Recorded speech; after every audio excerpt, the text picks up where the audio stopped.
Around the world, people have been marking and celebrating International Women's Day, a time to celebrate women's achievements and to raise awareness of the work that still needs to be done in the name of gender equity. In NANAIMO, hundreds of women gathered to hear stories of overcoming adversity from women who have experienced violence and loss and tragedy.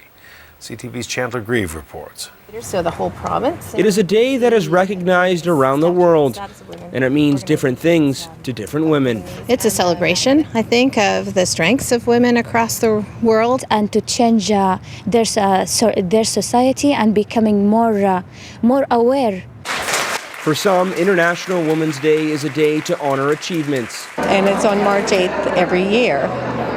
And it's to celebrate the strength of women. But for others, March 8th is a day to draw attention to violence, inequalities, and suffering around the world. They think that everything is okay, but if you hear the true stories from the true civilians, that things aren't quite as good as everyone thinks. Yeah. In NANAIMO, it's a little bit of both. At the Coast Bastion Inn, more than 150 women gather to share stories of inspiration and strength, including an emotional speech from a grade 12 student from Dover Bay. A few years ago, I found out my mom had been sexually assaulted. This was followed then by the discovery that I had lumps in both my breasts. And then I found out that my father had died. At Vancouver Island University, the day is particularly meaningful to the large international student population. They think that we are abused by our husbands or our society, and they force us to wear in this way. But no, this is our choice. This is our tradition, customs. Having Maple's loss wasn't just a loss for us, it was a loss of a community. The issue of violence against women hits close to home for Roseleen Batalia.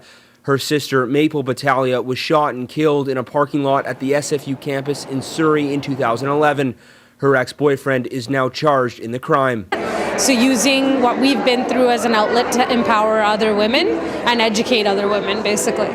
And many women say true gender equality still has not been achieved in Canada, which is why we still need to mark International Women's Day. I look forward to the day when we talk about people by their name and their stature and not by their gender.